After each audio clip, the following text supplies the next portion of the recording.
Welcome to the December 1st, 2021 meeting of the Portsmouth Zoning Board of Adjustment.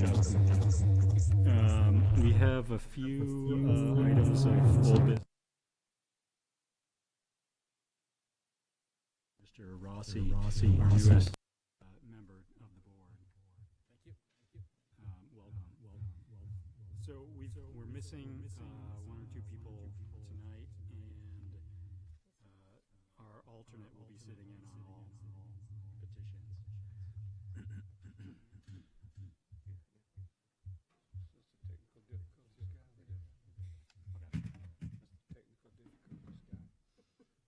Before we get into business, old business, the city manager has issued guidelines requesting that people in the audience keep their masks on unless you're presenting. It's a request only. It's only in order.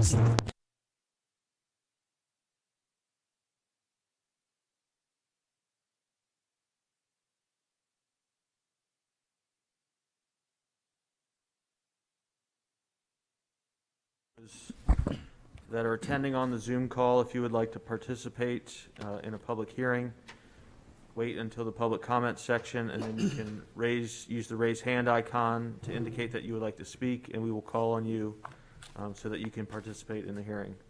And if you've called in by phone, you can press *9, and that will also alert us that you would like to speak.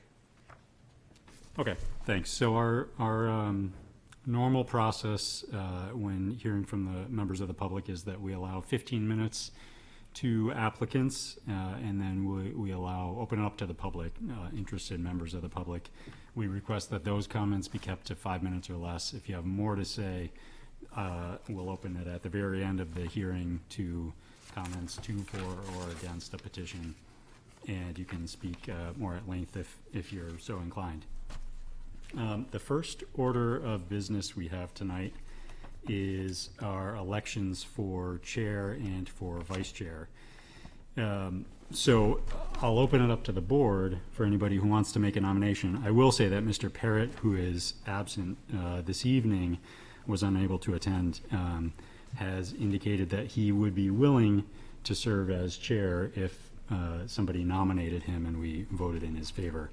I would be behind that. I would vote in favor of that if anybody was so inclined. Yeah, go ahead, Ms. Eldridge. I'll nominate Arthur Parrott to be our new chair. Okay. Can I have a second? Yeah, Mr. Lee. Thank you. I guess I should hear the motion, right? Motion? He Yeah. is so experienced. He has been doing this forever, and he has a good demeanor to chair our meetings, and I just think that he would be the right person for the job now. Great. Mr. Lee, your second. I have nothing to add. Okay. I will Ask if there are any other nominations for that position. good point. Yeah. So if there are any other nominations, if anybody wants to suggest themselves or anybody else for the position. No? Okay. All right. So we'll take a vote to appoint Mr. Parrott as chair. Mr. Lee? Yes. Mr. Rossi? Yes. Ms. Eldridge? Yes. Ms. Margison? Yes. Mr. McDonald? Yes. And the acting chair also votes yes. So Mr. Parrott will be our new chair. So now we'll take discussions or a motion on a nomination for somebody to act as the acting chair. So, Is the acting chair or vice chair? I'm sorry, vice chair. Yes. Vice chair is the acting chair. Today, yeah, vice chair. Thank you. Yeah. I would move to make you, Peter McDonald, vice chair. Okay. Thank you. Second for that. Don't everybody raise your hand at once. Ms. Eldridge, thank you. Your motion, Ms. Margison? I think that you've done a very good job as vice chair, and you've had to chair some particularly difficult meetings when Mr. Rayum had to be recused, and I think that you will do a fine job as vice chair again. Thank you. Your second? Bill? I agree, sorry, I agree with everything Okay. that you just said. Did anybody else have any suggestions for anybody else who might want to serve as vice chair? No. Okay. All right. So the motion is to appoint me, Mr. McDonald, as vice chair. Mr. Lee, Yes. Mr. Rossi, Yes. Ms. Eldridge, Yes, Ms. Margison, Yes. Mr. McDonald, Yes. and the acting chair also votes yes. Okay. So for this meeting, since Mr. Parrott is gone, I will be the acting chair this time. And then he can take over in January. So the first order of business after that is approval of the minutes from the November 16th meeting. Does anybody have any comments or corrections to those minutes?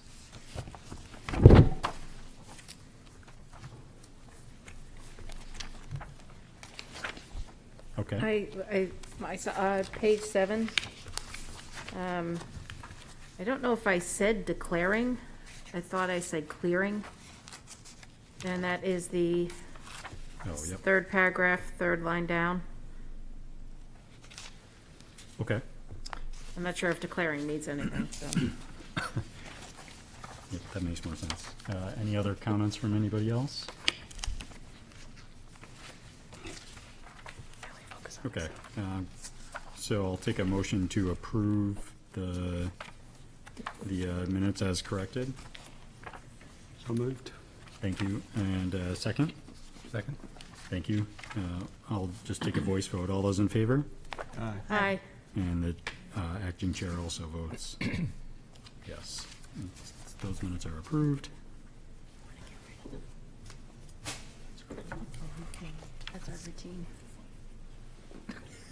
Okay, so the next order of business is starting in some old business, but I would like to take one of these requests out of order if the board is so inclined, and that's the 15 Pickering Avenue request to remove the stipulation barring the applicant from applying for future variances. Mr. Sullivan is in the audience, and this is an unusual request, and he has agreed to come before the board and give a little bit of the backstory and an explanation on how he thinks we should handle this. So can I have a motion to take that petition out of order? So moved. Thanks, and a second? Second. Okay, all those in favor? Aye. Aye. Any opposed?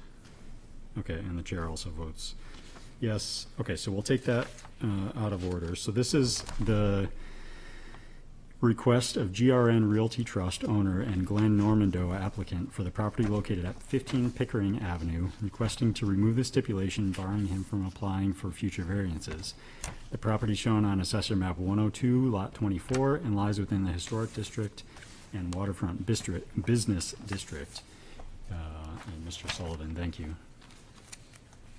You can, if you'd like, you could come up and, like I said, sort of give the background on it and your suggestions. Mr. Chair, I know at least one member of the board had some questions about this case. It arose in 1989 as a zoning appeal from a denial of some variances by the Board of Adjustment at that time. The zoning case in Superior Court was my case, so I'm familiar with what happened and how we got here. So in addition to talking about this type of request, generally, I have brought my file from 1989, and I can probably answer any questions anybody on the board might have connected with this case. In the event that I could not, I've asked Mr. Normando to be here, and he is here, would be available to the board if you wish to speak to him. And lastly, I had conversations today with members of the Marconi family, who are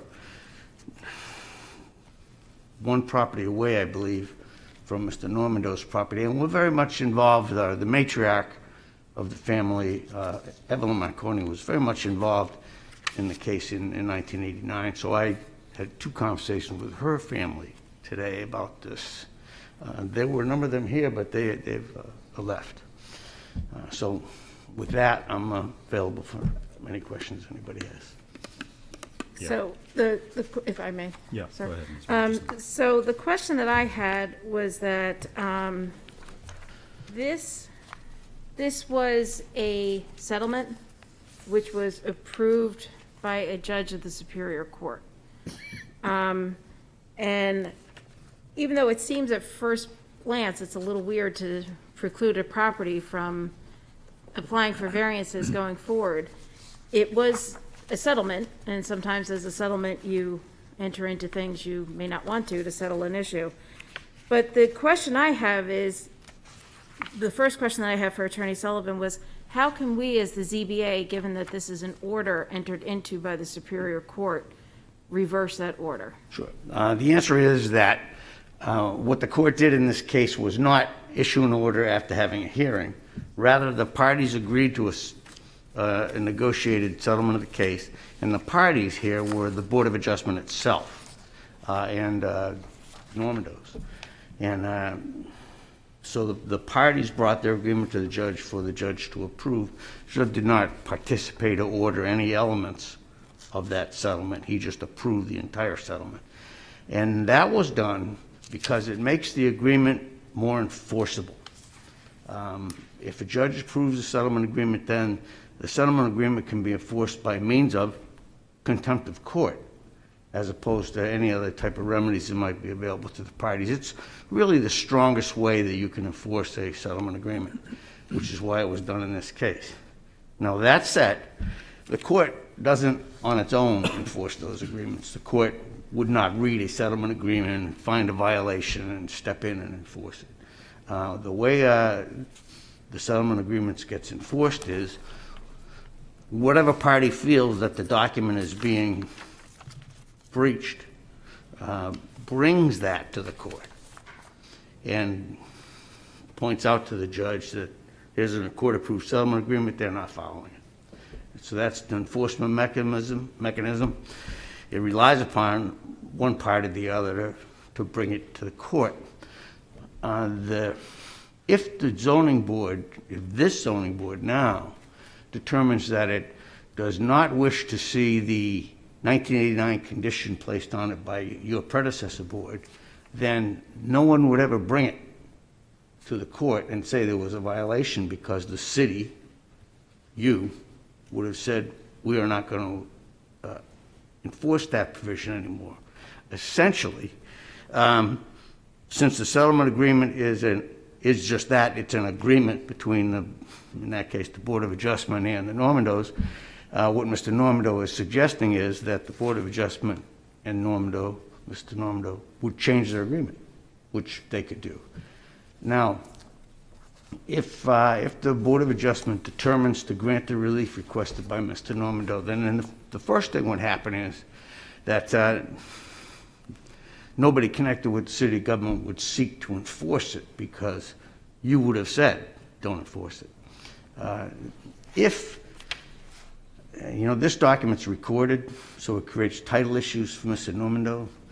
If he wanted some kind of a documentation to deal with title issues, then acting in furtherance of this board's decision that stipulation can be eliminated, we would work with him and produce some kind of documentation or whatever he felt was necessary that we were willing to agree to resolve the title issue. That's about as far as I could see this going, and that's how it would work. And then you would record that in the Rockingham County Registry of Deeds. I'm sorry, I can't really hear it. Sorry, it could be my mask. So if the ZBA does remove this stipulation, that itself would be recorded in the registry. If I was Mr. Normando, that's what I would want. Yeah. So the other question I have, although that does clear up quite a bit, was the fact that the stipulation said that it shall run with the land and shall be binding upon the plaintiff's heirs. Yes. Mr. Normando is obviously the Yes. heir to his father. Okay, is there anything that needs to be done with Rockingham Superior Court? Again, from our point of view, no. Because we will not be enforcing the provision if you determine that you don't want it enforced. From Mr. Normando's perspective, if he's going to sell the property, for example, and he thinks having this stipulation on record in the court case somehow created an issue for selling the property, then he would want to, I would think, create some document to be approved by the court. I think what that amounts to is, since the case has been closed for nearly 40 years, we'd have to bring a new action. Or a petition to bring forward, probably. But it's not, it wouldn't be the city's concern so much as his concern. And so this is in the waterfront district, and there are certain premises that, or certain buildings that cannot be, that he cannot ask for a variance for residential use. That's correct. That's correct, okay. Okay, that's all the questions I have. Okay. Other questions for Mr. Sullivan? I have a Yeah, question. go ahead, Mr. Lee. So because, Mr. Sullivan, says this is recorded in the Rockingham County Superior Court, if somebody was to buy that property and financing were involved, I think a title attorney might look at that as a cloud on the title. Yeah, and well, as I said, the enforcement mechanism is, if someone should buy the property from Mr. Normando and apply for a variance to allow some kind of residential use on the waterfront, and unless this board has eliminated that stipulation, then we would not let that case go forward. It wouldn't even reach you. We would say no, by means of this agreement that was made with a prior Board of Adjustment in 1989, can't go forward. I think that action is probably appealable, and we'd have to argue about that. But the first preventive mechanism would be the city planning staff. I agree with that. However, if, for example, someone has a lien on a piece of property and they pay the lien off, and for whatever reason the lender doesn't release the lien at the Register of Deeds, that lien remains of record, and it would be a cloud on the title. And I don't think most title insurance companies would write title insurance on it, disqualifying it from financing, if that were the case. As you would know, the real test, if this became an obstacle for Mr. Normando in selling the property, the real test is, what would it take to satisfy the buyer? Right. And the buyer may want something in Superior Court. Buyer might be satisfied with something from the planning department or my office, or something recorded in the registry. Would deal with that at the time. I don't think it's necessarily a cloud on the title, but I do think it's a condition of the land. You know, I think it's up to Mr. Normando's or whoever's title attorney that may handle this as to how it's to be recorded. It probably would need to be recorded, I would think, in the deed. So, you know, anyway. That's true enough. Everything it said is true enough, but we have to start somewhere. And from my point of view, since it was the Board of Adjustment that originally approved this stipulation, it needs to be the Board of Adjustment that approves changing it. And that's why we are here. Okay, thank you. Okay, any other, yeah, Mr. McDonald? Attorney Sullivan, did the 1989 Board of Adjustment give reasons for their decision? They were given in an executive session, which is what they used to call a non-public session, on June 14th of 1989. But it was discussed in non-public session, executive session. So they are still non-public Yes. record? Yeah, I don't imagine we could find them now. But again, my view is, the Board of Adjustment entirely controls a case like this. And all I sought to determine in 1989, and all I'm seeking to determine tonight, is what the Board of Adjustment wishes to do, so that the city administration can follow your instructions. So, Yeah, Mr. we're having public comment on this, aren't we, or are we?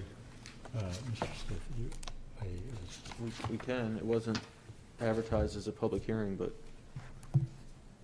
would I mean, there be- if the board wants to entertain any comments from the public. Is Mr. Normando, he is Okay. present? I don't know if Yeah, he Mr. Nolan is present. was planning to speak on it or no. I don't know. Yeah. The reason I said that is I noticed one of the abutters is here too, and I'll just, if they want the opportunity to speak, I think they should have that. Yeah, I Sure. have no, That's up to the board, yeah. we're able to do that. I have no issue with doing that as long as we're able to. Yeah, okay. Okay, did anybody else have any other questions for Mr. Yes, I did Sullivan? have a question. Yeah, go ahead. You mentioned that you had spoken to the other parties to the settlement or their heirs, and is there an issue? I mean, Yeah, here's exactly what happened. So this afternoon, in preparation for coming here tonight, I took out the file from 1989, and I just went through document by document to refresh my recollection as to what had occurred. And I realized in doing so that a major party in those negotiations in 1989 had been Mrs. Marconi, Mrs. Evelyn Marconi. And so my feeling was this meant she should be given some opportunity to, or her family should be given some opportunity to comment on this matter. So I called Gino Marconi and told him about the case. He then went online and reviewed the materials that had been placed online. There was quite a showing of the Marconi family earlier at the beginning of this meeting. I think they seem to have left.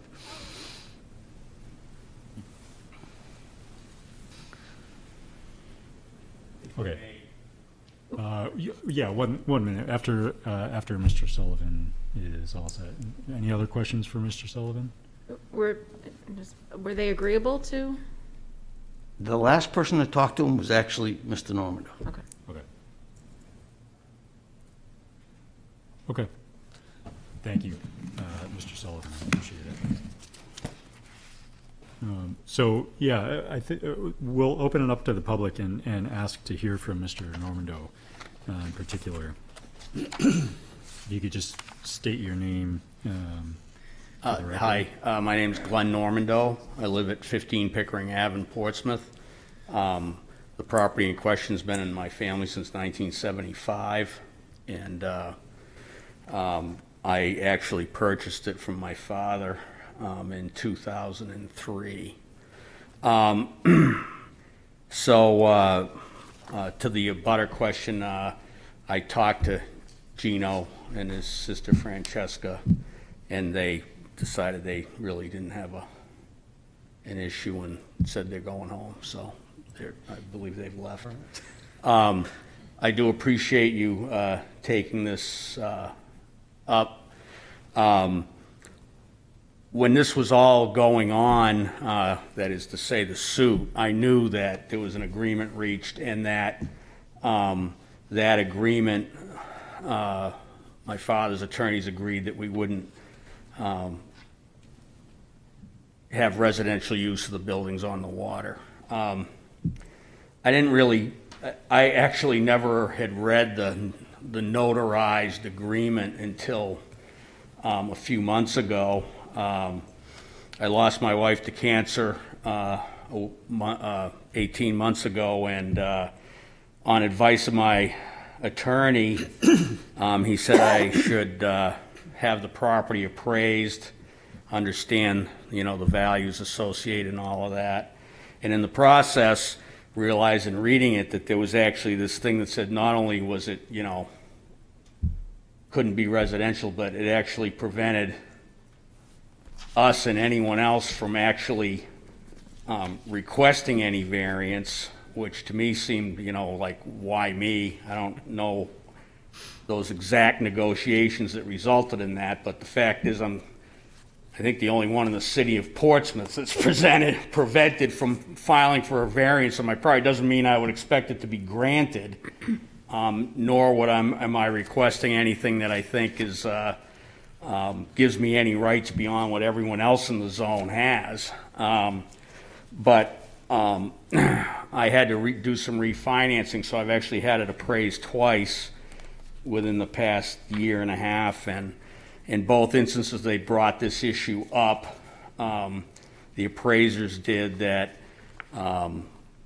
Should the time come in the future when when there's you may need to sell it. I would never sell it unless I had to, I can tell you that. I've pretty much grown up there, and I lobster out of that property, and we have a small yacht club facility there that keeps within the realm of the zoning, and I don't have any interest in ever leaving, but circumstances can change, as as I found out in a hard way some months ago. So they both told me that this could be a problem, and that I would be beneficial if I could maybe reach an agreement with the city on this, and which prompted the letter that is in that stuff I sent to Bob's office, and why we're here.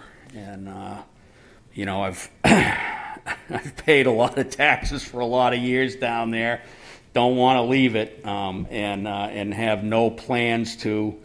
I think the Marconis were concerned that I had something going on unbeknownst to the world, but there's no secrets in this city, so.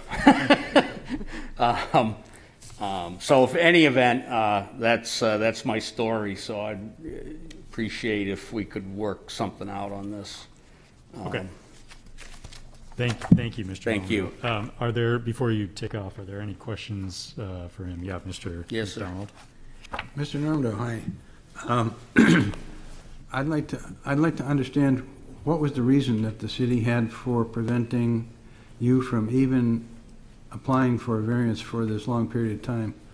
Well, I believe, if I understand correctly, and this is, somewhat coming from Bob, but my recollection at the time, although I was working in New York a lot when this was going on, was that Mrs. Marconi was concerned that we were going to build all sorts of tall condo buildings or something, and we'd turn the place into a condo development, basically. And so I guess this was seen as a maybe doubling up on the zoning to protect against that somehow. So the intent was to more or less permanently prevent further development of the property? Well, I think it was related to this idea. If you think back at that time and you looked at what was going on, say, in Portland, which I was pretty familiar with, and all the commercial waterfront, those big piers in Portland were being turned into, condo towers and all of that sort of stuff, and that was happening in a lot of places. And I think she had this big fear that somehow this piece of waterfront along that shoreline, if you look at it, with the exception of Jim Sanders' Lobster Pound, every property has houses and residences on it now. None of the others are commercial. It is, and so, I shouldn't say they're not commercial, but they're all combined use. They're not, or many of them are combined use with some sort of commercial activity, but it's kind of a mixed-use district in real life. And but I think she had this fear that someone was going to come in and we would be the first, and that it would take off down the shoreline. So, I should preface a little bit. My dad bought that property in '75. He had a marine laboratory there for his consulting business, Normando Associates. It was a Piscataqua Marine Lab. And at that time, the property was zoned residential, and he had a variance to run that lab there. In 1987, he sold his company, but he had owned that property personally, and when Thermo Electron bought him out, they maintained that lab for another couple of years. And it wasn't until they moved out and brought everybody up to the main office in Bedford where we were looking at what to do there, that we even found out the zoning had changed. I frankly had already been living there for 4 years. We thought it was still residential. And, you know, my folks lived in Goffstown. I'm sure they got some notice somewhere from the city of potential zoning change, but, you know, that's when we found out, oh, okay, so now what are we gonna do? And that what precipitated all of this sort of stuff about development. So none of those causes for the concern that was raised have materialized, and so the reason given for imposing that restriction is not really necessary. I don't believe so, and I don't believe from the city's viewpoint that it adds any more than what, you know, I mean, the current zoning restrictions, you know, and I mean not just not residential use, but there's all sorts of height setbacks, all kinds of other issues down there that would take a lot more than intestinal fortitude than I have to try to worm their way through to make anything like that happen. So, All right, thank you very much. thank you. Any other questions? No? Okay. Thank you. Thank you, Mr. Normandy. Okay, I will just open it up to, I guess I'll open it up to the public. Anybody to speak in favor of the request to remove the stipulation? Nobody on Zoom? No, there's no. Anybody to speak in opposition of the request?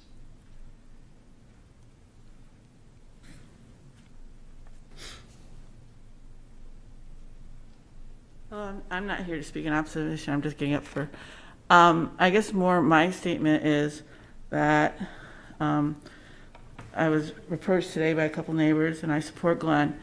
But I guess I would just, in future reference, I think the neighbors should have been known about notice to this. And this was not noticed to anyone. But this was on the docket tonight. So I'm not sure how that all plays out, but I would encourage that in the future that we give notice to items that are on our docket to the residents that are surrounded. That's all I ask. Okay. Thank you. Any thoughts on that, Mr. Stiff? Just in discussions with the attorney, the legal department, it was determined that this was an item that wasn't a public hearing necessarily. It was more of an administrative request of the board. So the fact Our guidance was that it didn't need to be noticed. And the fact that we opened it up for comment from the public doesn't change that. No, I don't think so. Okay. Anybody to speak in opposition? Anybody to speak to, for, or against the request? Okay, so I'm going to close the public hearing. So the request, as we've heard, is for the removal of this stipulation that was put on the property in the late 80s. And I'll open it up to the board for thoughts or a motion on that. Yeah, Ms. Margison? I will move to approve the removal of the stipulation. If I get a second, I'll explain. Okay, second? Second. Okay, Mr. McDonald, thank you. So my formal motion would be to remove the restriction preventing Mr. Nomando to seek a variance with respect to buildings C, D, E, and F as set forth on Exhibit 1 of the of this document. I don't know what those exact, if planning staff could actually figure out what their tax map or what their real identification is. I think that would be great. I think that ultimately, if the parties that made this agreement have no problems with the agreement being lifted, then I see no reason from a zoning perspective to keep these stipulations in place. I think that it is completely acceptable for us to remove this this restriction on the property. And, you know, it doesn't mean that you will get variances, Mr. Novendo, but I just do feel that the parties have agreed that the settlement agreement stipulations can basically go away. Okay, thank you. Ms. Marchison, your second, Mr. McDonald? My second is based on the conditions of the property. Anybody who goes down there and takes a look at the property will realize there's not going to be any multi-story casino hotels or anything like that built in the Pierce Island Channel. So I think the restriction on request to change the use of the property is probably unreasonable, and that's why I agreed to second this motion. Okay, thank you. Any comments from any other board members? Okay, I'll support the motion. So I think as the motion maker and the seconder suggested, the circumstances are different, the zoning is different, and evidently what was the sort of development that was worried about a few decades ago is not the sort of, well, that would be precluded by the current zoning. As Ms. Margison said, any variance that would be requested would still have to come before the board. So I think this is a pretty, I would say, low risk proposition to remove this stipulation. So, all right, so I'll take a vote. The motion is to remove the stipulation. Mr. Lee? Yes. Mr. Rossi? Yes. Ms. Eldridge? Yes.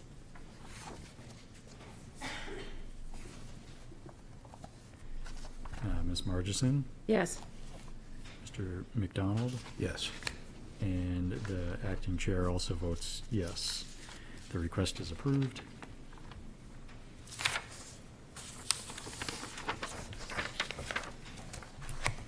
Okay, so that takes us to our first order of old business, which is a request for rehearing. This is the request of Duncan McCallum, attorney for the appellants, requesting a rehearing pursuant to RSA 677-2. The properties are shown on Assessor Map 119, Lot 2, and lie within Character District 5 and Character District 4. So this is a request for rehearing of the board's decision on this matter. This is not a public hearing.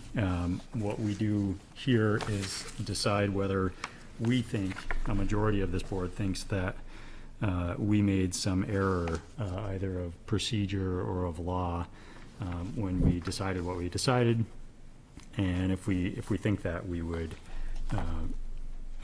decide to rehear the request. So I'll open it up to the board for their thoughts on that. Before we get into that, Mr. Chair, I'd like to speak to item 3 on the objection that was filed to the request for rehearing by Attorney Ramsdale. Yep, yeah, go ahead. They requested that I be disqualified from participating in this consideration for a rehearing. I think that's pretty ridiculous at face value. They seem to base that on the fact that I am the secretary of a organization of citizens that supported some candidates in the past election. One of those members of that association wrote a letter to the Portsmouth Herald in support of that candidacy, and that seems to be their only basis for asking me to disqualify myself. The Supreme Court, and it's covered in the RSA 673, spoke to the qualifications for disqualifying somebody. And I would quote that. It says, the Supreme Court has decided that a member of a land use board who is acting in a quasi-judicial as opposed to a legislative capacity must be disqualified or if he or she is not indifferent to the outcome of the application. Thus, when the board members are acting in their quasi-judicial capacity, potential disqualification rests upon an analysis of two distinct but basically common sense areas. A, is the member directly interested in the outcome of the board's decision in a personal or financial way? And B, would the member be stricken for cause from serving as a juror in this matter if it were before a court? Additionally, there's no statutory definition of what constitutes a conflict of interest. As a general rule, however, a conflict of interest will be found to exist when a board member has a direct, personal, and pecuniary interest in the matter before the court that is immediate, definite, and capable of demonstration, as opposed to being speculative, uncertain, contingent, or remote. If the member has some connection to the matter before the board, but the interest is such that individuals of ordinary capacity and intelligence would not be influenced by it, then there is no impermissible conflict. I would suggest for those reasons that I should not be disqualified from hearing this. Okay, thank you, Mr. Lee. So the disqualification rules that we have, it's not up to the board, it's up to the individual member. And if any other member of the board thinks that a member should be disqualified, they can ask that the board take a vote and discuss it, or discuss it and take a vote. But the vote's not binding. It's the member's decision. So I don't know if anybody has any wants to discuss, wants to bring it. I read that part, and I would welcome if the board wants to take a vote. And although I'm not required to abide by that vote, I respect the members of this board enough that I would honor that request. So if you want to take a vote, please do so. Okay. So again, we don't have to. I'll open it to the board if anybody wants to suggest that. That's fine, and we can discuss it. But if everybody's comfortable with Mr. Lee's position on this, then we can just move on. Okay. Okay. I'm also. If I could just say, I will note for the record that when, unless the request for disqualification is raised at the outset, is deemed waived. This is the first time that we're hearing it. I don't think that Mr. Lee should recuse himself, but I'm just noting that this is the first time we're hearing that he should recuse himself, and that should have been done right at the beginning of the application. Okay. Well, I guess I don't know if that means the beginning of this hearing. I thought it was supposed to be at the beginning of a public hearing, so I wasn't sure how that would apply here, but it seems like a moot issue at this point. Well, So- I would submit, I think filing this request is noticed before the hearing, so I think we have been noticed. Okay. Okay, so, all right, thank you, Mr. Lee, for your thoughts on that. So I'll open it up to any other members of the board who want to discuss the merits of the request for rehearing. Yeah, Mr. McDonald. I would move that the board take a vote to express its full faith and confidence in Mr. Lee and his ability to decide questions like this properly. You want the board to take a vote on whether we should recommend that he be recused? No, I want the board to take a vote that says we like Jim Lee and his work and we want to see more of it. You know, I appreciate that, but that's really not necessary. You just need to vote if I stay or go. Yeah. I appreciate the sentiment. I like you, Mr. Lee, and I think I speak for the Thank you. board. I like you too, so move on. All right, so any other thoughts on this request specifically, whether we think the board made an error in procedure or law when we considered this the first time? Yeah, go ahead, Ms. Margison. I would move to deny the request for rehearing. I do not believe, looking at the materials, that any errors were made in procedure or law in assessing this application. Okay, thank you. And can I have a second for that? Yeah, Ms. Eldridge, thank you. Your motion, Ms. Margison? Looking at the, both the motion for rehearing and the objection, there are problems with both of them. I don't think I really need to get into all of that, but I do not believe that the fact that there was a tie on this board is a basis for a motion for rehearing. Our rules are very clear that a tie results in a denial. There is nothing that was raised in the appellant's motion for rehearing that was not properly discussed and analyzed by this board the first two times it was heard. And on that basis, I do not think that a rehearing is merited in this application. Okay, thank you. Your second, Ms. Eldridge?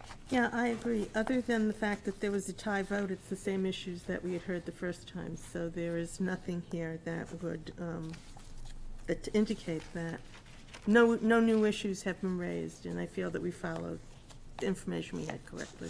Okay. Any other thoughts from, yeah, Mr. Lee, go I ahead. have a thought. I think I agree with everything that's been said. I do think it's kind of unfortunate that we only had 6 members at present when we took that vote, and we weren't able to reach a definite decision. You know, as I recall, we took 2 votes, and one was 3-3 in favor of, and one was 3-3 against. So I'm not sure we really actually accomplished anything by taking that vote, but that's the way it is. So, you know, that's the way it is. Yep. Any other thoughts from any other board members? Yeah, I have a question. Yeah, go ahead.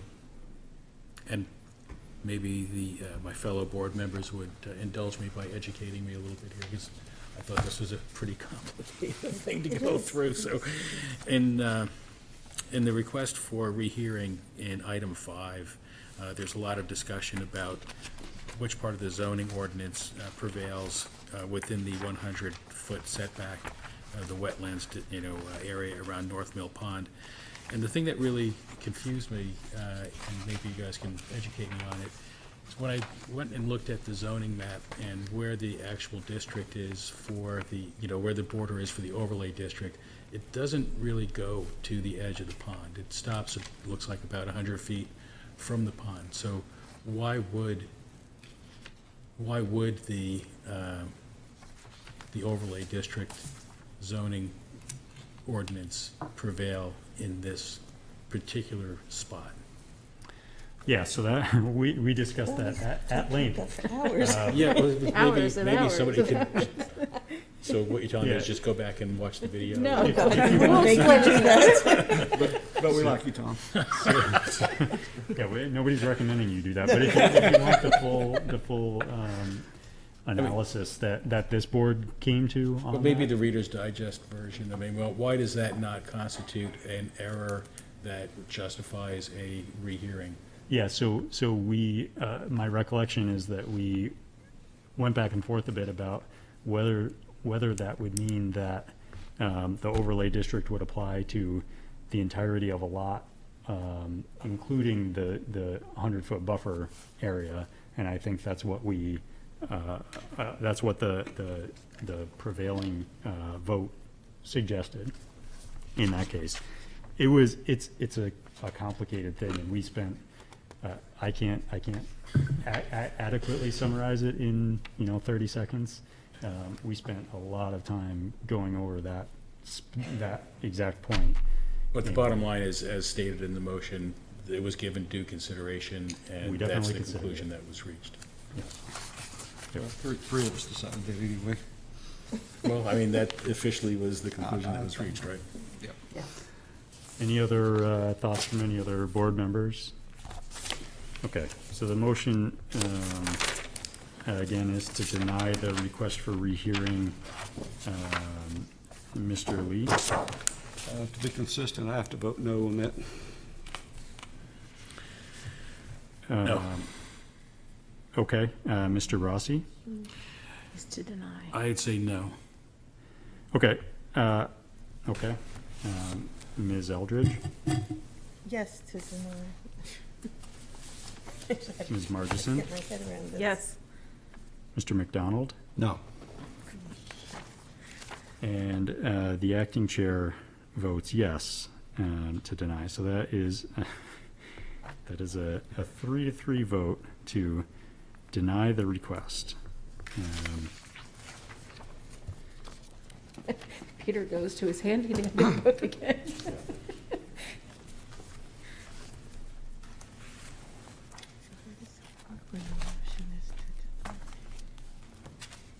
Motion doesn't pass. It doesn't pass. I don't think it does.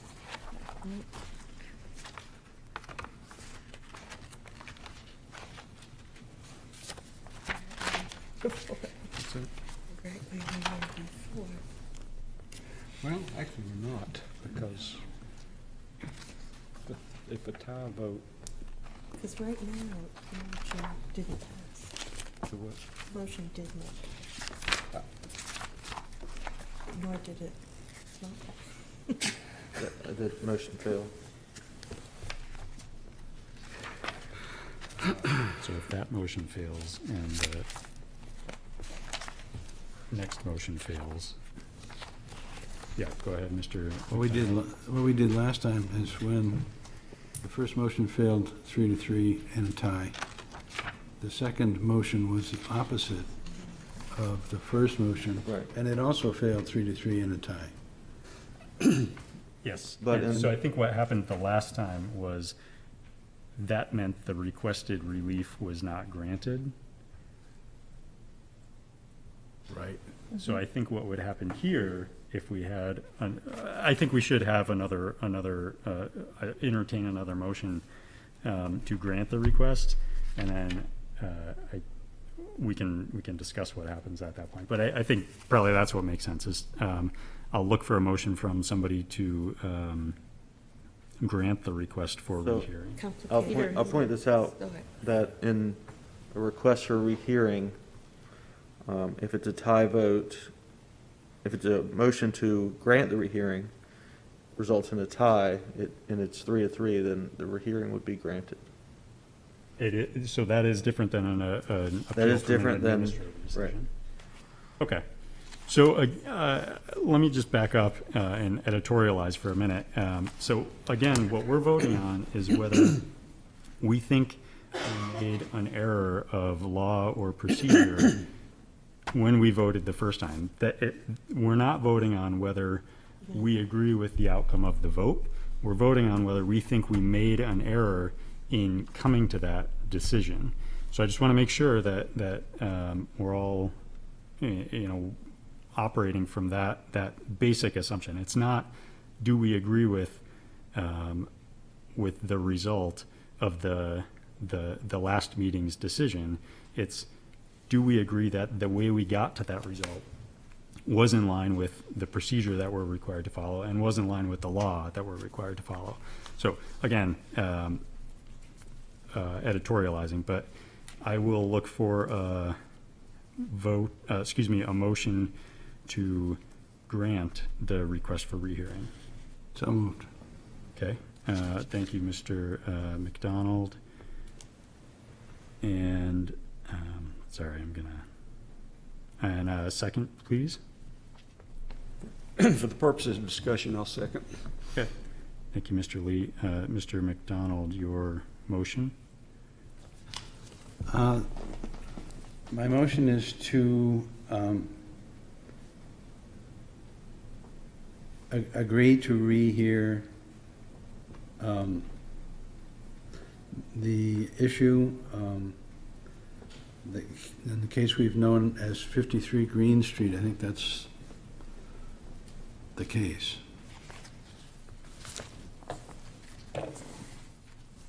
And we will, in so doing, provide an opportunity to introduce relevant information that may or may not have been heard or may or may not have been available in the first hearing.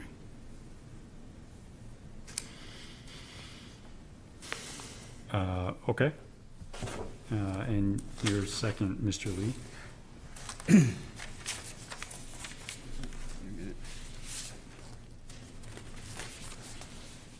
I have nothing to add for the second. Okay. I'll just say, so when we decided to treat this like the original request, like an appeal from an administrative decision, for purposes of deciding whether a 3-3 vote was passing or not, I think that was reasonable. The request didn't fall within any specific bucket in our rules, but I think what we did was reasonable, and I think we did a very good job of really trying to get at all of the issues that were presented to us. whether there's new information, I don't know, or information that we haven't heard or that wasn't available, I also don't know, but I do think that we heard what was before us, and I am quite convinced we didn't make any procedural or error or an error in law. So I won't support that motion. But any other comments from any other board members? Yeah, Mr. Lee? I have one comment. I think having hopefully one more member, or we could reach a definitive decision instead of all this tie stuff, would be very helpful to put this to rest once and for all. Okay. Any other comments? Yeah, Ms. Margison. Following up on what Mr. Lee says, I don't think there is any need for a definitive decision. The board has decided both tonight and the other night that they are split. And when they're split, then there is, then that is just the result that you get. I think in terms of Mr.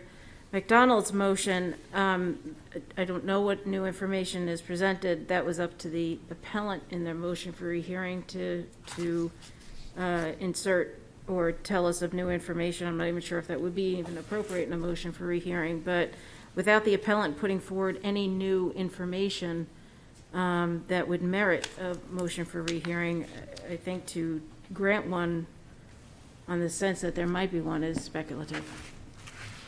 Okay, thank you. Any other comments from any other board members? Okay, so I will take a vote on this. Again, this is a vote to grant the request for rehearing. Mr. Lee? Yes. Mr. Rossi? Yes. Ms. Eldridge? No. Ms. Margison? No. Mr. McDonald? Yes. And the chair votes no. So the 3-3 vote means that the request is granted. That's correct. Okay.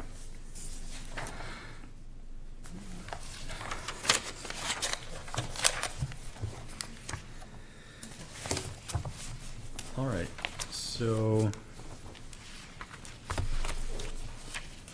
next up is another item of old business, and this is the request of the Richard E. Tully Revocable Trust and the Madeline F. Tully Revocable Trust owners for the property located at 194 Madison Street, where relief is needed from the zoning ordinance to convert a single-family dwelling into a two-family dwelling, which requires the following: a variance from section 10.521 to allow a lot area per dwelling unit of 1,219 square feet, where 3,500 square feet is required.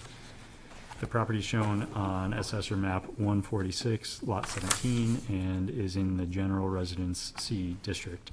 Who's here to speak on behalf of the petition? Good evening, everybody.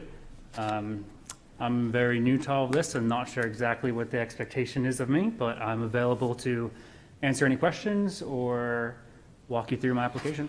Sure. If you can just give us your name for the record first. My name is Jacob Boucher, and I reside at this residence, 194 Madison Street.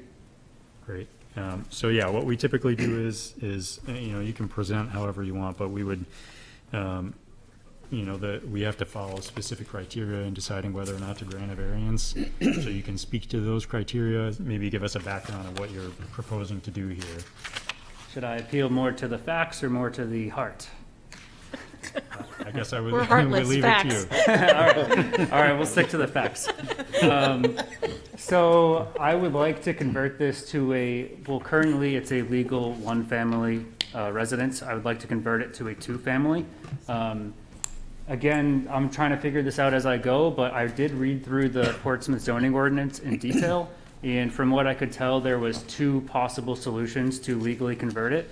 The first option was through the special exception under section 10.812 that allows for dwellings existing before January 1st, 1980 to convert. The one I applied to all of it and in compliance with all of it except for the building coverage requirements.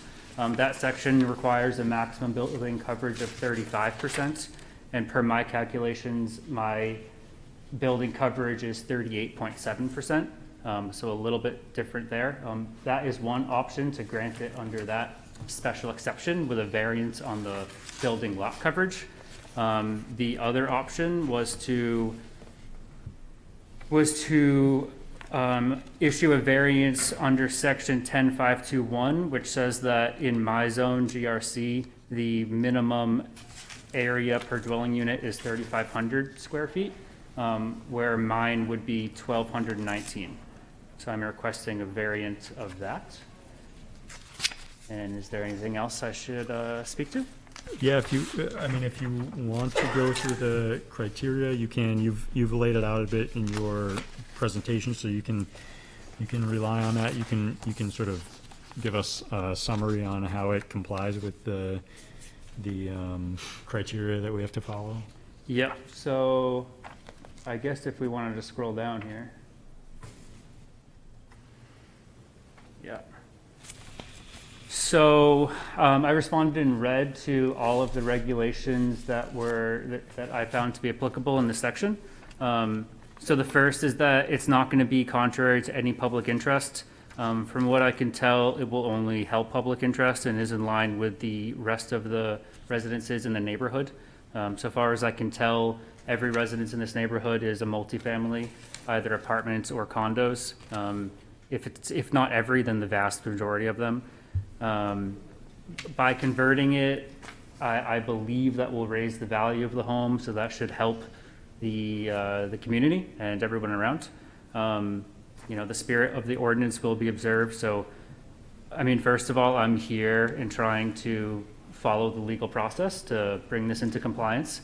I bought the house with it already set up with a second family residence in it. You know, nobody told me to come do all this, but I want to follow the process and bring the house into full compliance, so here I am.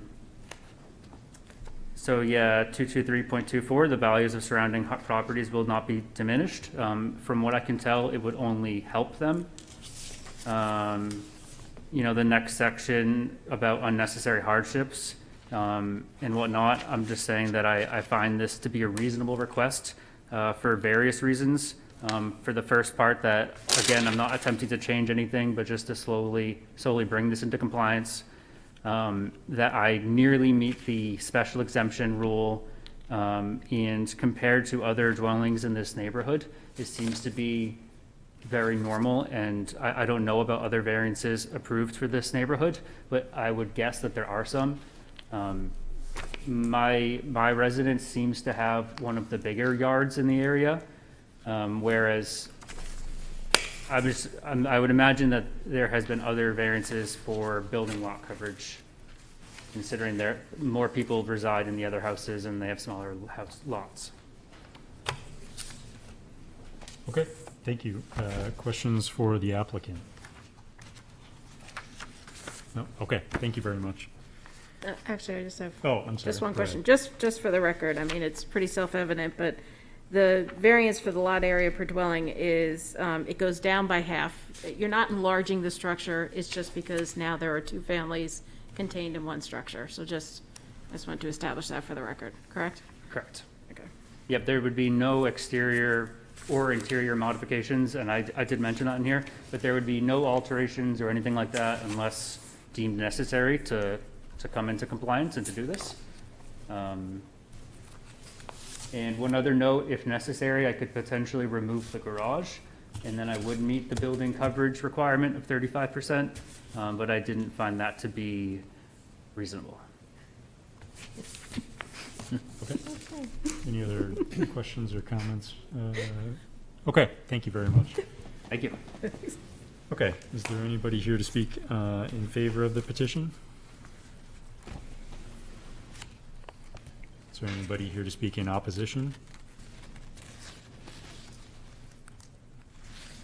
Is there anybody here to speak to, for, or against the request? Okay, so I will close the public hearing and open it up to the board for discussion or a motion on this request.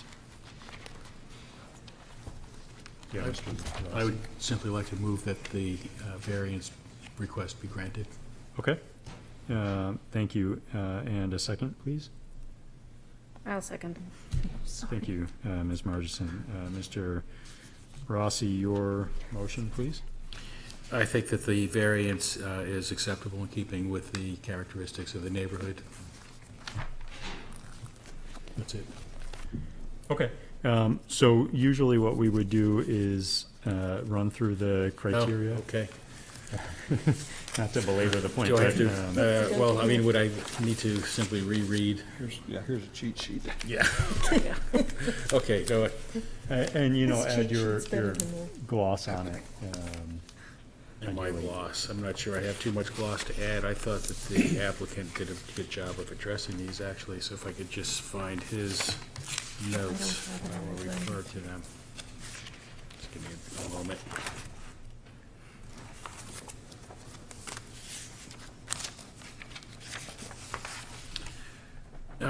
It's not contrary to the public interest. I do agree with that. I see no public interest reason for not granting the variance. It's an area that already has multifamily housing. It's fairly dense living area, so I do not think this is contrary to the public interest. I think the spirit of the ordinance is correct. It is observed.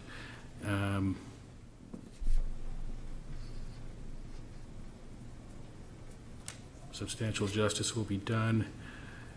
Yes, I mean, I do believe that it is, I don't see anybody being harmed, so I guess that's the substantial justice aspect of it.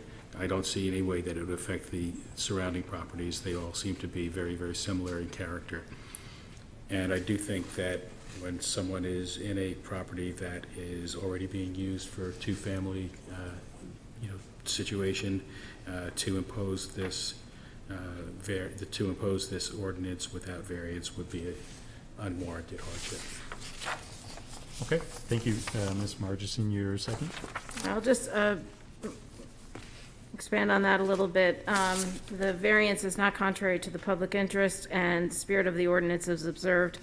The variance request here is for the lot area. It is the existing lot area is 2,439. What is required under the ordinance is 3,500. However, the diminution in the lot area per dwelling is not really an actual expansion onto the property itself. So I think that the public interest and the spirit of the ordinance is observed. I do think that the benefit to the applicant is far outweighed by there's no harm to the public in this. There's no increase in the size of the structure. I do not think that surrounding properties would be harmed by the granting of this variance, and I think that this is, the little enforcement of this ordinance would result in unnecessary hardship, because this is the general residence C district. It is a district for higher density, and this is only going from 1 to 2 dwelling units, so I think that it is appropriate. Okay. Reasonable use. Okay, thank you. Any comments? Yeah, Mr. McDonald? There's, in the packet of information that came for this meeting, there is a sheet that contains a paragraph called Planning Department Comments, and this is from previous adjustment actions. And the variance that's being applied for here is a lot coverage, I think it's a lot coverage variance. Lot area per dwelling. Area per dwelling, right. And this public comment from, this comment rather from the board on the prior consideration of this same property says, if all the criteria were met, and that is, I believe, the criteria from the city's 5 criteria for a variance, or is it 5? Or is it, yeah, 5. So if all the criteria were met, the lot area per dwelling unit could be reduced to 1,000 per unit.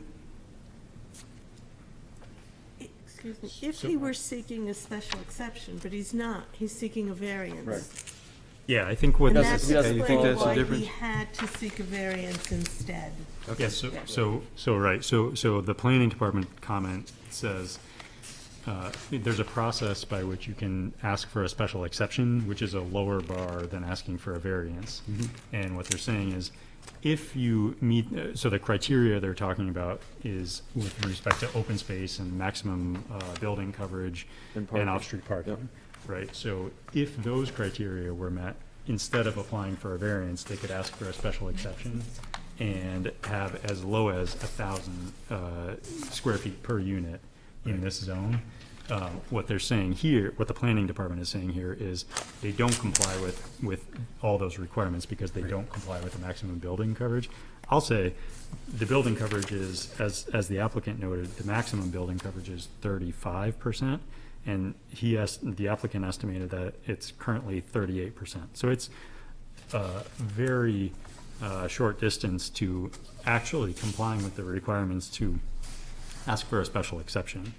But anyway, I don't know if you had further comments on that. No, my only thought was that this might be a way to allow what the applicant's trying to achieve, and evidently not. Yeah, unfortunately, because, for them, because the building coverage requirement is not met. But, okay, any other thoughts or comments from anybody? Okay, so the request is to, the motion is to approve the request. Mr. Lee? Yes. Mr. Rossi? Yes. Ms. Eldridge? Yes. Ms. Margison? Yes. Mr. McDonald? Yes. And the acting chair also votes yes. The request is approved.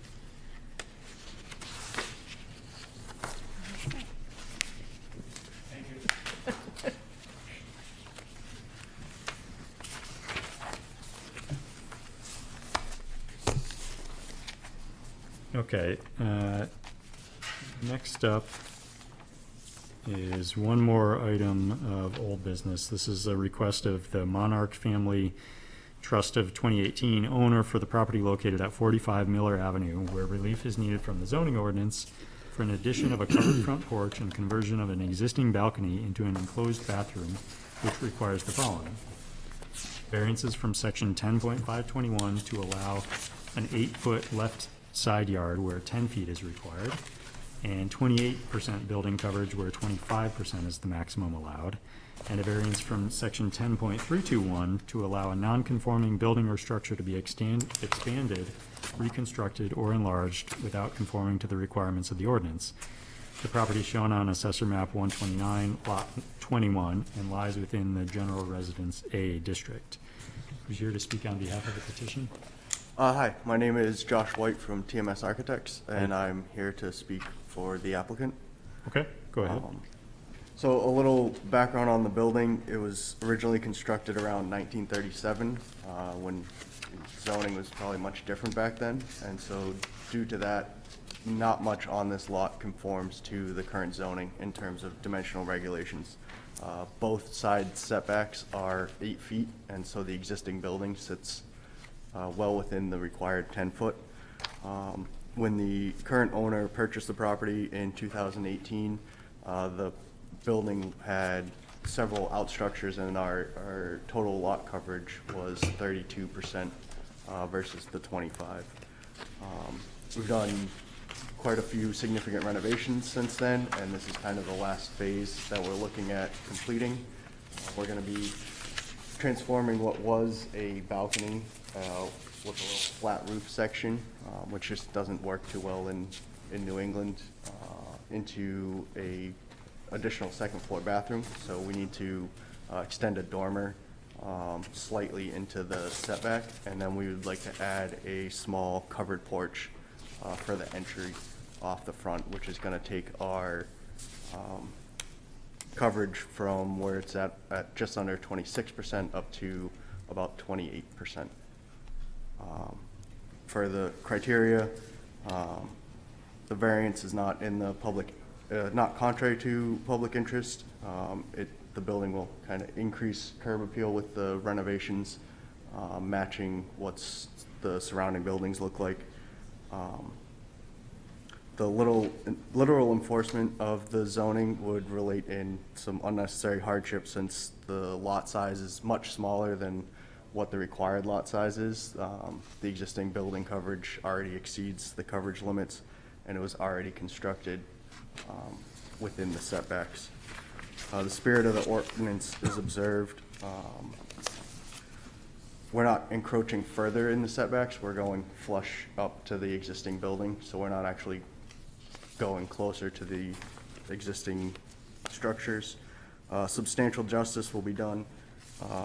Granting the variances, it provides kind of an equal opportunity for the owner to renovate the property, bringing it up to look with their neighbors. We also have several email correspondence that we included with our application from neighbors who are in favor of this renovation. And the variance will not diminish property values, as, again, we're making the building a little more cohesive with the surrounding structures. Okay, thank you. Any questions for the applicant's representative? Yeah, Ms. Margison. So the building coverage is increasing. You say, though, that the existing, I guess, that existing sort of almost alcove kind of front that you have, you're just filling that in. You're not extending outward. We're extending outward with a small covered farmer's porch. Okay, so that's what I thought, and then you said that you were going flush to, The part that's on the extending second- on the out second isn't floor, in the okay. setbacks. So the setbacks, we're not extending any of the building into the setbacks at the ground level. okay. Okay, thank you. Okay, any other questions for the applicant's representative? Okay, thank you.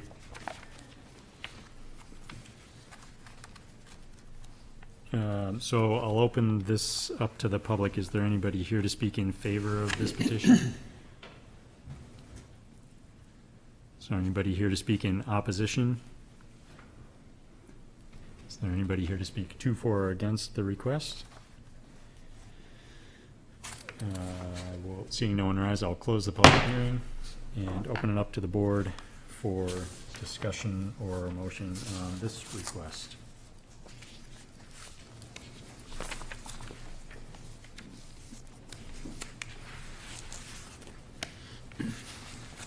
I would like to comment that I thought that the correspondence from the neighbors was very helpful in reassuring me about the validity of the request. Yep, okay, thank you, Mr. Rossi. So yes, we did have a couple of, and those were included with the petition, a couple of positive pieces of correspondence from some neighbors.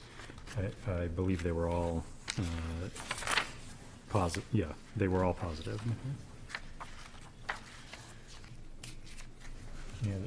Yeah, Ms. Margison? I think initially this, application did give me pause, and just that this property has received a considerable amount of zoning relief. And this would be the sixth.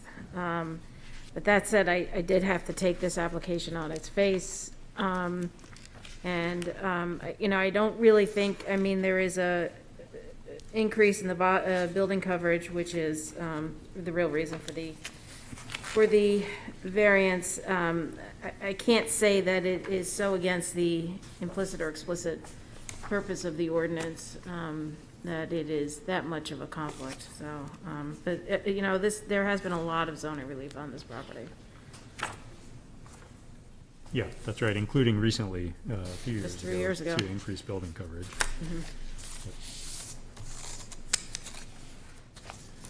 Any other thoughts from any other board members or a motion? Yes.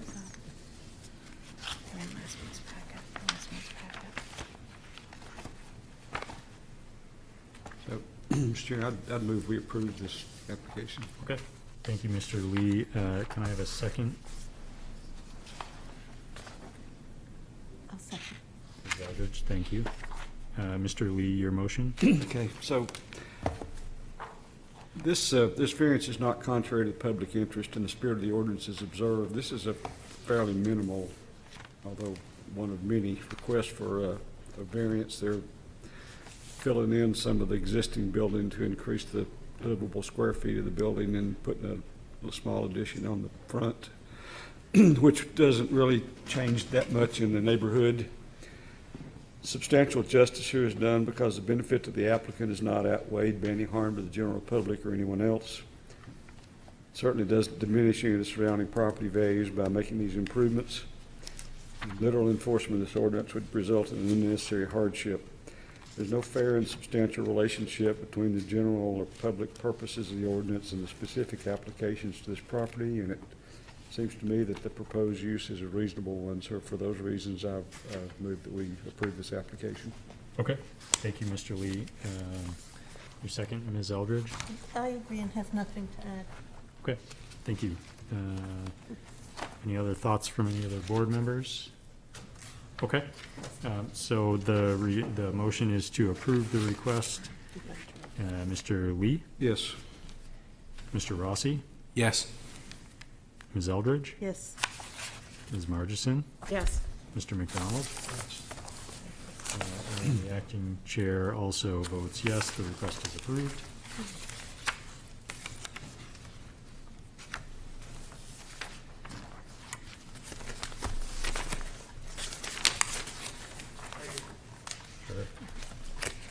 All right, so next up, we have a request of Artwill LLC, owner for the property located at 437 Lafayette Road, where relief is needed from the zoning ordinance for a proposed 4-lot subdivision, which requires the following. Variances from section 10.521 to allow a 60.6 feet of continuous street frontage where 100 feet is required for proposed lot 3, and 67.2 feet of continuous street frontage where 100 feet is required for proposed lot 4. In addition, the applicant is asking for a variance for a front yard setback of 29.5 feet where 30 feet is required, and I don't know Sure. what part of the ordinance that's from. Section 10.521. Section 10.521, thank you.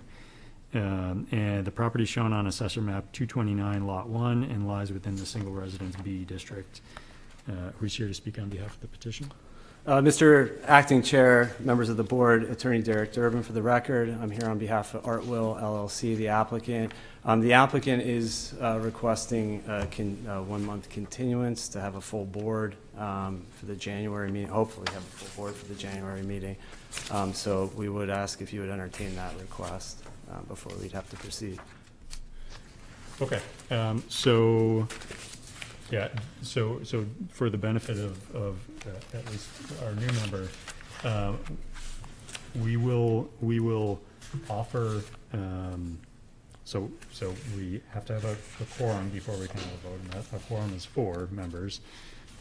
And if there are 5 or fewer members sitting, we automatically offer 2 applicants the opportunity to postpone.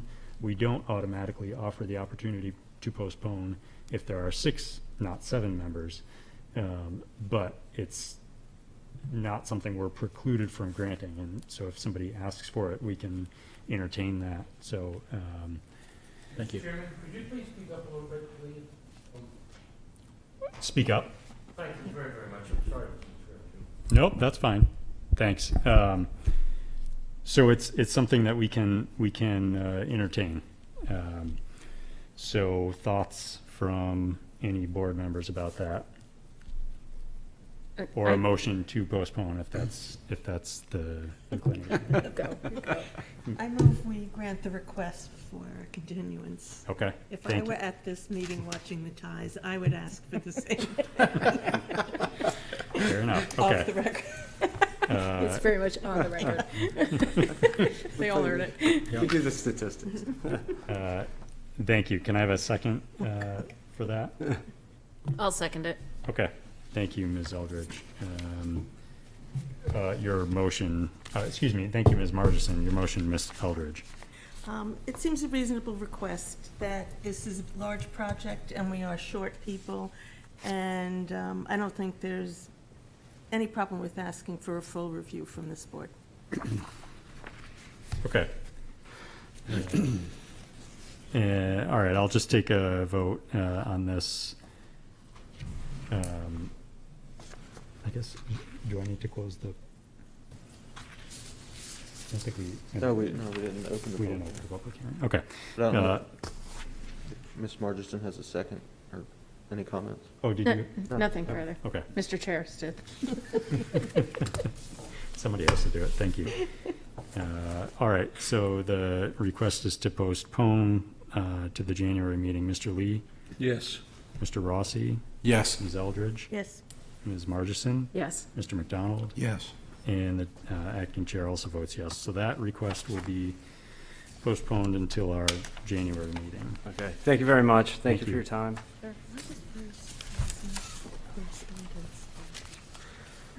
gotta see the Greek church here. The Greek church is here. And look at all those people. Was here for The opposition bit. Oh, you think so? Yeah. They're from it was the Greek church that thinks that was here in opposition. Because I was just saying, I was surprised not to get mail about this, yeah. It is a big project. All right. That brings us to new business. And the first request here is a request of Clark J. Anthony, owner, for property located at 64 Haven Road, where relief is needed from the zoning ordinance to construct a 10 by 12-foot shed, which requires the following: a variance from section 10.573.20 to allow a 5-foot side yard where 10 feet is required, and a variance from section 10.571 to allow an accessory structure to be located closer to the street than the principal building. The property shown on Assessor Map 206, Lot 30, and lies within the Signal Residence B district. And who's here to speak on behalf of the petition? Yes, I am Tony Clark, the homeowner. Sorry, if everybody else could take their business out the door so we can hear. They're moving. Thanks. Yeah, sorry, go ahead. Okay, yes, I'm Tony Clark, the homeowner. Welcome. Thank you. Good evening. So, go, yeah. So yes, so this is pretty straightforward. The unique thing about my particular lot is that the front of my house faces Haven Road, but the back of the lot on the left side is along Clough Road. Of course, the elementary school, or the Little Harbor Elementary School driveway. I'd like to position a shed in the back, as you can see here, not probably perfectly drawn to scale, but about 15 feet from the rear and 5 feet from the side yard. This is not contrary to public interest. There are many sheds in neighboring yards that are in similar locations, about 15 feet from their rear yard and closer to their setback than this is even. The spirit of the ordinance will be observed. Substantial justice will be done. If this were not allowed, I wouldn't have a place to store outdoor furniture, lawn tools, etc. I'm sure my neighbors will appreciate having a place for me to keep them out of sight. There's just a one-car garage attached to the house, which is very small. They barely can fit my car. There will not add significant value to my property, nor do I think will detract from the value of my neighbors. And that's about it. I'm shutting the door. Thanks. Okay, thank you. Yeah, hopefully you can hear me. Yeah, we got you, Jim. We got you. There's a big audience for that last one. Yeah, evidently. All right, thank you. Are there any questions for the applicant from the board? Yeah, Mr. McDonald. The 111.5 foot side of the lot, that's the side that runs along Haven? The 60-foot side on the right runs along Haven. The 111.5 is my next door neighbor to the right. Gotcha, okay. As you're facing the house. There's a photo, I don't know if you can. So the 111 side is right. If you can just grab the mic, because our two viewers won't be able to hear you. So this is the 111 side. You can kind of tell the difference in the lawn. And then this is Clough Road on the back. Yeah, I have a question for you. I'm sorry. Ms. Margison was actually raising her hand. Yeah, go ahead first. So I'm very familiar with this area. My kids went to Little Harbor. Okay. That's pretty much all of Haven Road on that side. So I may have missed it because of the noise outside, but what is the reason why you cannot site the shed closer to your house and you need to site it close to the road? You know, essentially where this is, it's hard to tell. The lot does slope back towards Haven, so that is a relatively flat part of the yard. You can kind of see in the second picture a little bit more. So positioning it there will just preserve the use of the grassy area in the yard. Okay, thank you. I guess I have the, so did somebody else have their hand Nope, raised? go ahead, Mr. Ross. Similar question, but it's really more pertains to the side yard and the 5 feet that you propose from your neighbor. You don't have any correspondence in here from your neighbor? I've spoken to neighbors on both sides, and there are, you know, no problems. And, I mean, I kind of get why you need to be 15 feet towards the back. I don't really understand why you need to be 5 feet from the side instead of 20. Why is that a hardship? Just, you know, more or less, the yard isn't really that large. So if I were to put it, you know, 20 feet from the side, it would be right in the middle of the property, and it would make the yard relatively unusable. And again, there are multiple sheds along the Clough side, very similarly placed with relation to their side yards and to Clough. Thank you. Any other questions from any board members? Okay, thank you. Thank you. So I'll open it up to the public. Is there anybody here to speak in favor of the petition? Is there anybody on? There's nobody on. No. Anybody here to speak in opposition? Anybody here to speak to, for, or against? Seeing no one rise, I will close the public hearing and open it up to the board for discussion or a motion. Yeah, Mr. McDonald? I drove by to have a look at the property, and it's a nice neighborhood, a lot of open space. It's right near a school. It's a very nice neighborhood. And so it's probably a good idea to have a storage shed for all the unsightly things that every house has, lawnmowers and snow blowers and all that. So it's a good idea to be able to get those under cover and out of sight. So for all of those reasons, I can support this application, and I shall. Okay. Do you want to, is that a motion or just comments? It's a comment right now. Okay. Okay, any other comments from anybody else or a motion? I have just a Mr. Ross. procedural question, and that is, do both variances have to be considered at the same time, or they can be taken separately? No, we could decide to grant one and not grant another one if that was the board's preference. Thank you. Mm-hmm.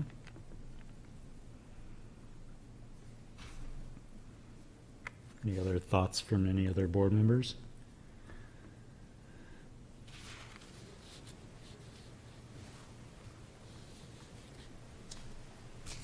I'll say I'll support I would support the motion to approve the request. So it's asking for a couple of things. It's asking for the very simple one, allowing an accessory structure to be located closer to the street than the principal building, which, because of the conditions of this lot, having two streets fronting it, they can't place anything anywhere without getting that variance relief. The other piece of it is the 5-foot side yard where 10 feet is required. I take the point that some people probably would make here, which is, you could comply with, if the yard is big enough that you could comply with the 10-foot requirement. My response is, it doesn't serve a purpose here. So I think there is enough of a hardship, and it doesn't serve a purpose, right? It's not like it's the shed being located 5 feet off the property line would be butting right up to something else, or it's, or causing a problem for the neighbor. As the applicant said, the neighbor's in favor or in support of the request. So I think this is a scenario where, yes, you could bring it into technical compliance on that point, but what purpose would it serve? And I think there's enough in favor of it that all of the criteria are met. So I would support a motion to approve the request. Any other thoughts from anybody else or a motion? So I just have a question of Peter, if I could. It's sometimes we're not always able to infer the spirit and intent of the ordinance. I mean, the ordinance is very clear here that the accessory structure needs to be closer to the principal building. So, this is against that, but what is the purpose of that? Well, that section the purpose is that accessory structures will be behind the house, your principal structure, and not closer to the road. So you can't have sheds in front of your house. But since it's a through lot, you have two frontages, so two front yards, so they're treated the same. So if any accessory structure behind the true front of this house will still be in violation of that section because it will be closer to the street than the principal building, since it is a through lot. Okay. So really, the distance is not a matter here with the 15 feet. It's just the location in relation to the main structure. Okay. It being between the street and the main structure. And what the ordinance is really trying to get at is having an accessory structure in front of the true front of the house. Is that correct? Right, I would say that, yeah. Okay, all right. Glad I asked. Any other thoughts or emotion from any other board member? Yeah, Mr. Lee? I'd make a motion to approve this application. Okay, thank you. And can I have a second for that motion? I'll second it. Okay, thank you. Mr. Lee, your motion? Well, this application makes perfect sense to me. This property is obviously burdened by having frontage on two streets, so it's not possible to comply with the strict requirements of the ordinance. This variance doesn't seem to be contrary to the spirit of the public interest, and the spirit of the ordinance is observed. This, the benefit to the applicant is not outweighed by any harm to the general public. I mean, as the applicant said, if you put the shed where it's in compliance, strict compliance with the ordinance, and it's in the middle of the backyard, and you really don't have a backyard to use, so I could see that as being a definite hardship on the landowner there. Citing the shed here would have zero effect on the value of surrounding properties, in my opinion. And the literal enforcement of this would create a hardship on the applicant. The special conditions here are, again, the frontage, as I've said, on two streets, and there's no fair and substantial relationship between the general purpose of the ordinance and this proposed use seems perfectly reasonable to me. So for those reasons, I move that we approve this application. Okay, thank you, Mr. Lee. Your second was Margison? Nothing to add. Okay, thank you. Any other comments from any other board members? Okay, so I'll call for a vote. The motion is to approve the request. Mr. Lee? Yes. Mr. Rossi? Yes. Ms. Eldridge? Yes. Ms. Margison? Yes. Mr. McDonald? Yes. And the acting chair also votes yes. The motion is approved. I'm sorry, the petition is approved. The request is approved. They're all approved. Thank you. Thank you. Thank you. All right, so the last item of business we have here is the request of 35 Pines LLC owner for the property located at 295 Maplewood Avenue, where relief is needed from the zoning ordinance to establish a barber shop, which requires the following. Special exception from section 10.440, use 7.20, to allow a barber shop where the use is allowed by special exception. The property is shown on Assessor Map 141, Lot 35, and lies within the Character District 4, L2, and the Historic District. Who's here to speak on behalf of the petition? Hi there, I'm Patrick Lavoie, and this is Lauren Grady. We are owners of 295 Maplewood. I'm going to read for you guys rather than try and talk. Probably take too much time. I'll be all over the place. As owner of 295 Maplewood Ave, Unit 1 and Ports City Barbers Barbershop, PCB, we are pleased to submit this application in the hopes that the Zoning Board of Adjustments Committee will approve the special exemptions request to operate PCB in the new location of 295 Maplewood Ave, Unit 1 in Portsmouth, New Hampshire. Port City Barbers Barbershop PCB is a sole proprietor business, one employee, Patrick Lavoie, myself, and has been in business for 10.5 years. Last operating 2.5 years on Pleasant Street in Portsmouth, New Hampshire, and before that at 621 Islington Street in Portsmouth for 8 years. It has been a great honor serving the community of the Portsmouth and surrounding seacoast towns. My partner Lauren and I closed on 295 Maplewood Ave, Unit 1 property at the beginning of November. Moving between locations was a difficult task, but was out of my control as Islington was being sold as a residential condominium, and the landlord on Pleasant Street was using the space for a different purpose in the future. Gaining ownership of the space I operate my business out of has been the most rewarding career milestone to date. That is, as it solidifies a location for PCB for years to come. PCB is operated by appointment only, online booking at portcitybarbers.com, and Little plug. a little plug, sorry. And appointments are booked in 1 hour increments. I developed my appointment model in 1 hour increments to keep my clients and community safe during COVID-19, and will continue with this model indefinitely. There is no overlap with clients, as haircuts generally take 30 to 40 minutes, sometimes 55 minutes, but my clients exit, and then I have an adequate time to clean the space before the next clients arrive. This model allows 1 parking space per hour without the need for additional spaces, and minimizes additional traffic in the new location. There are many public and metered parking spaces as noted below in the photographs. There is little, my eyes, I'm 43, I'm sorry. There is little to no associated waste, no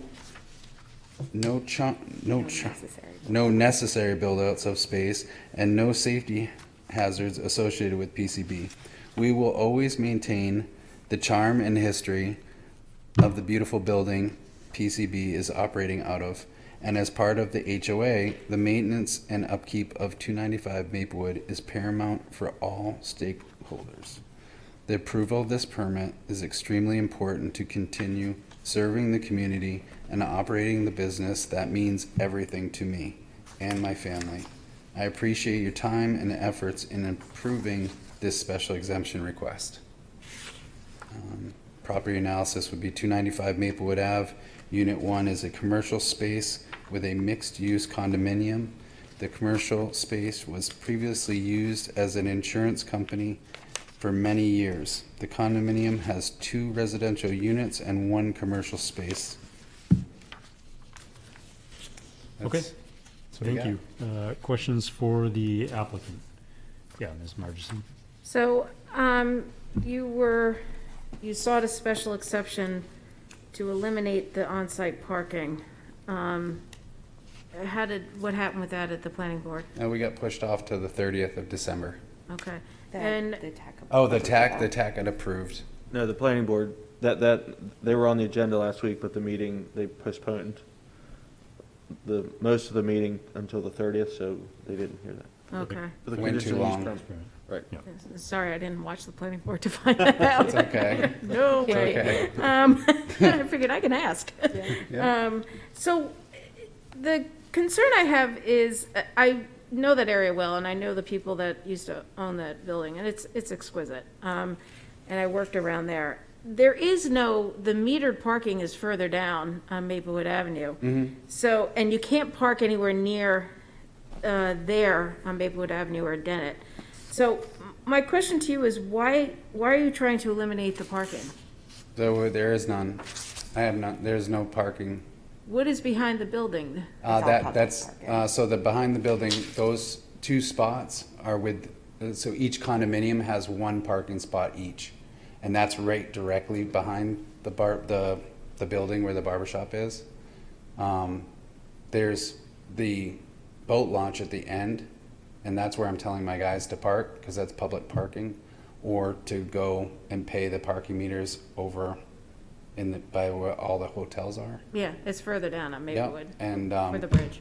And or the other spot is as you go down Dennett, where it has the V, and there's those couple of spots there. But most of my guys live in the area, so they either ride scooters or they walk there or ride bikes there or park out back. And they've walked. My other barbershop was at 94 Pleasant Street, and people used to park in the free parking spot by Citizens Bank. So that was a little bit of a walk. So walking from the public boat launch, that's not so bad for them. Plus there is like kind of a space where there's 3 parking spots back there that are kind of on the side of the road of Jackson Hill Road, on the lower part of Jackson Hill. And then Northwest, I guess, has parking up by the museum for the public. But I'm trying to tell my guys not to go up there, just to stay on the lower part of Jackson or at the boat launch. And how many the reason I'm asking is because we, special exception, vehicular traffic congestion, I just want to kind of nail down. How many spaces I didn't realize there was public parking available at the end of that street. How many spaces are available there? Oh, it's considerable. It's at least, I think, maybe. At least 8. Oh, it is? Mm-hmm. Yeah, it's all the way down the road to the very end. Okay. With the exception of one personal residence that has no parking signs there, but there's probably 8. Okay. Because I would imagine, I know, who knows, we're right back in the midst of COVID. But, eventually we will get back to normal, and you're going to be generating more traffic at your... No, I'm a one-chair barbershop. I do 10 to 12 haircuts a day. It's going to be like this. It's no change. I work 7 days a week right now. I've worked 7 days a week for the past 20 months. I do 10 haircuts a day or 12 haircuts a day. On Monday, Wednesday, Thursday, I do 12-hour days. I do 12 haircuts. And every other day I do 10 haircuts. And then on Saturday and Sunday I do 9 haircuts each. So I work 7 days a week. That's how we bought our house on Austin Street, and that's how we bought this property. So there would be no change. It's just a one-chair barbershop. It's just my business. Okay. Yeah. I will say that I'm familiar with that barber shop, and the rules of making appointments and so on are very strictly adhered to. There's no crowd there ever. Okay. So just because it's I don't know how much traffic this insurance business actually generated. So that's it. Thank you. Thank you. Any other questions? Yeah, Mr. McDonald. I drove up to your property to have a look at it the other day, and it's quite a congested area, and there's not a whole lot of elbow room for moving vehicles around. How much traffic is there from the buildings that are farther out the point of land in the North Mill Pond? Are there any businesses out there that generate traffic? No, they're just apartment buildings. I think that from the water to my property, you're saying, they're just I think they're just multi-use apartment buildings where they come out. You know, I don't think there's any businesses that are in there except for the one that's next to me. I think it's a nonprofit of some sort. But other than that, I don't really know what they do. There are some buildings, new construction of homes proposed for the Northwest Street, and we've heard 2 of those proposals in this board. And so there's a little traffic out there. There's no place to park and there's no place to turn around. There is, Down at the end of Northwest, you're saying? yeah, way down at the end by the bridge. Down the end by the bridge, so you go past the town's easement that's in that one property, right? And then there's a turnaround right there at the bottom. And then Yeah. there's a house that was bought, I don't know, a year and a half or 2 years ago. And then there's a house at the end, if that's what you're talking about. And there's a proposal to build, I think, 2 additional On that spare lot right there? I think where the houses. Vanguard building is. No, you're talking on the other side where the On the- hotels, or are you talking on Northwest Street? The side where the bypass runs right through the Yep, back. parallel backyard. northwest, yeah. So the submarine's over here, and then there's a house, and then a house, and then an empty lot that goes down to the end of Northwest. Is that what you're talking about? That whole long, narrow piece of land. That the city has an easement on, correct? Well, they have a turnaround for the plows. Well, they have a turnaround for the plows at the bottom, right? And then there's an easement from the water, it's like for the power or something like that, for the bridge or something. But that piece of greenery is what you're talking about, that there's a proposed thing for 2 houses on that greenery. Is that what you're talking about? Yes, I believe that we're talking about the same piece of patch of land. Okay. It's a very small, very narrow. Yes, it's like 200, it's 200, I don't know. I don't know what you're talking about, though. I know exactly the property you're talking about. So that's going to increase traffic when houses like North. that get built. What's that? And people move in and bring their cars with them, increases traffic. On Northwest Street. And potentially right behind your building. Okay. I don't know. I don't think so, but that's fine. I mean, they're going to have driveways, right? So my question, which I'm having trouble getting to, is does that concern you, and what can be done to alleviate traffic congestion? Nobody else's property concerns me. I'm just concerned with my own property and my own business. I don't want to get involved in politics or anybody else's thing, what they do with their own property. If that's what you're asking me, I'm unwilling to answer those questions. Okay. But there is no, for instance, neighborhood association that's planning anything out there?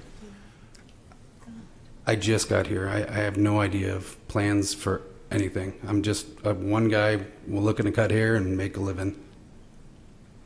Okay, fair enough. Thank you. Thank you. Any other questions? Yeah, Ms. Eldridge. I'd like to make a motion that we approve this. We need to hear from the rest of the, I will take that in shortly. Settle down, folks. Any other questions Call or the for question. the applicant? Yeah, I Mr. would Lee. just like to note that there's a huge amount of letters in support of this application from the neighbors. Thank you. Yep. Your neighbors love you. They love you. And they also, one of them mentioned that you once cut President George H.W. Bush's hair. Yes, sir. Long time ago, but yeah. You have a lot of Secret Service guys in there while you're doing that? Yep. So Being that around was the when I president was a was, sharp object. yeah, I don't think there's many people that are allowed to be around a president with sharp implements, so. it wasn't with No, Okay. no. It was a long time ago. It made my career, though. I'm like, All right, any other questions for the applicants? Okay, thank you very much. Thank you. Is there anybody here there's nobody here, but is there anybody here to speak in favor or opposition to this petition? Anybody here to speak to, for, or against? Seeing no one? Acknowledge that we did get Yes, we did. several letters in Yep. favor. Yeah, I'll close the public hearing, and yes, we did get a number of letters. I think they were all in favor. Yeah. For a number of reasons. They talked about how it would be a suitable addition to the neighborhood and things of that nature. So I will open it up to the board for discussion or a motion. Okay, I'd like to move approval Okay, thank you. of Can I have a this petition. second, please? I'll second. I'm sorry, go.